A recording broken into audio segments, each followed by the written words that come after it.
তালিকা রয়েছে, সেই তালিকা তোমার সামনে অবশ্যই আমি তুলে ধরবো। তার আগে যে ছবিটা তোমাকে দেখাতে চাইবো, এখানে যে মূল বসার জায়গা করা হয়েছে দর্শকদের জন্য, ইতিমধ্যে সেখানে অনেকে এসে উপস্থিত হয়েছে। দাদা, আপনাকে জিজ্ঞাসা করবো, একটু উঠে আসবেন। সেটা হচ্ছে 5টা থেকে অনুষ্ঠান শুরু হবে, আপনারা এখন থেকে হাজির হয়ে গেছেন, দুর্গা প্রতিমা দর্শন করেছেন মণ্ডপে লাইন দিয়ে, এখন আপনারা বসে থাকবেন, প্রতিমা যাবে লাইন দিয়ে, উদ্যোক্তারা যাবেন লাইন দিয়ে। কেমন লাগছে মুখ্যমন্ত্রীর যে উদ্যোগ? আসলে এটা আমার খুবই ভালো লাগছে, এইবারে প্রথম বলে আমার তো ভীষণ ভালো লাগছে। আর এরকম জিনিস আগে তো কখনো দেখিনি, আমার পক্ষে প্যান্ডেলে ঘুরে ঠাকুর দেখা সম্ভব হয়নি, সেই জন্য এইখানে একসঙ্গে সমস্ত বড় ঠাকুরগুলো দেখতে পাবো, সেই সুযোগটা নেওয়ার জন্য আমি তাড়াতাড়ি চলে এসেছি। কোথা থেকে এসেছেন? আমি এসেছি রাজপুর সোনারপুর থেকে। আপনার সঙ্গে আর কে? আমার সঙ্গে আমার স্ত্রী এসেছেন আর আমি একাই, আমরা দুজনে এসেছি। এই যে মুখ্যমন্ত্রীর উদ্যোগ, এটাকে মূলত কিভাবে দেখেন?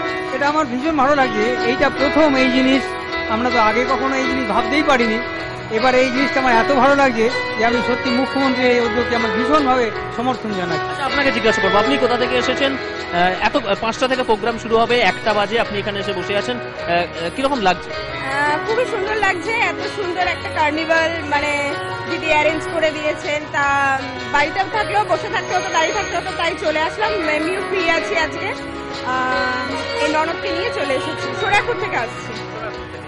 আপনাকে জিজ্ঞাসা করবো, এই যে মুখ্যমন্ত্রী মমতা বন্দ্যোপাধ্যায়ের এই যে ইচ্ছা, সেই ইচ্ছা অনুসারে এরকম একটা আয়োজন করা হয়েছে, এই আয়োজন কি আপনি চান পরের অন্যান্য বছরগুলোতে এইভাবে আয়োজন করা?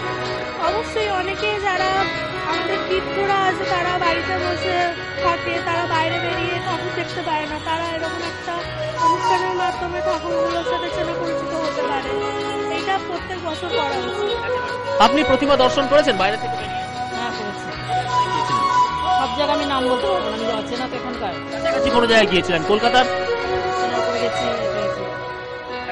দেখো, অনেকের সঙ্গে কথা বললাম, তাদের কাছ থেকে যে সমস্ত তথ্যগুলো উঠে এলো, তারা যেটা বলতে চাইছেন যে তারা কলকাতার বিভিন্ন জায়গায় অনেকে প্রতিমা দর্শন করেছেন, অনেকে প্রতিমা দর্শন করেননি, কিন্তু তাদের একটাই বক্তব্য, বাড়িতে যারা বয়স্ক মানুষরা থাকেন কিংবা যারা পুজোর সময় বাইরে বেরোতে পারেননি, তারা এক জায়গায় বসে একাধিক প্রতিমা এখানে দর্শন করতে পারবেন। সেটা নিঃসন্দেহে মুখ্যমন্ত্রী মমতা বন্দ্যোপাধ্যায়ের যে উদ্যোগ, সেই উদ্যোগকে তারা স্বাগত জানাচ্ছেন।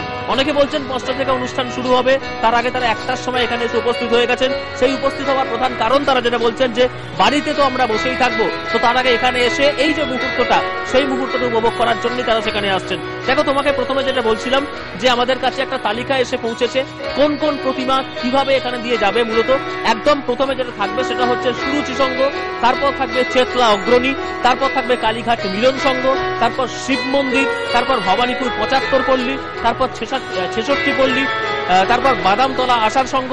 এইভাবে বেশ কয়েকটি যে তালিকা আমাদের কাছে এসে পৌঁছেছে, সেই অনুযায়ী প্রতিমা আসবে।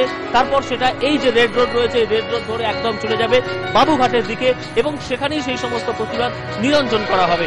দেখো, নিঃসন্দেহে তোমাকে একটা কথা জানিয়ে রাখতে চাইবো, তুমি যে বিষয়টা আগে জিজ্ঞাসা করছিলে যে নিরাপত্তার ব্যবস্থা কতটা আঁটোসাঁটো রাখা হয়েছে, দেখো তোমাকে দেখাবো যে এখানে একটা ওয়াচ টাওয়ার তৈরি করা হয়েছে। কেবলমাত্র এই একটা ওয়াচ টাওয়ার নয়, একাধিক ওয়াচ টাওয়ার তৈরি করা হয়েছে, যার মাধ্যম দিয়ে সম্পূর্ণ রকম ভাবে নজরদারি চালানো হবে। এর পাশাপাশি এই প্রথম এমন একটা ঘটনা ঘটতে চলেছে কলকাতা শহরে, এমন একটা শোভাযাত্রা হতে চলেছে যার লাইভ সম্প্রচার কলকাতা পুলিশ তার নিজেদের ওয়েবসাইটে দেখাবে। অর্থাৎ নিঃসন্দেহে যেটা বলা যেতে পারে, এই যে একটা শোভাযাত্রা, সেই শোভাযাত্রাকে স্মরণীয় করে রাখতে, বিশ্বের কাছে তুলে ধরতে নিঃসন্দেহে কোন রকম ভাবে উদ্যোগকে হাতছাড়া করতে চাইছে না কলকাতা পুলিশ, রাজ্য সরকার এবং কলকাতা পুরসভা।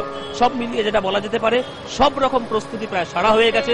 এখন অপেক্ষা 5টা বাজার, যখন মুখ্যমন্ত্রী মমতা বন্দ্যোপাধ্যায় এসে উপস্থিত হবেন, তারপর একে একে কলকাতার 38টি সেরা পুজো তারা তাদের প্রতিমা এবং মণ্ডপ সজ্জার বিশেষ অংশ নিয়ে ট্যাবলোর মাধ্যম দিয়ে এখান দিয়ে বেরিয়ে যাবে।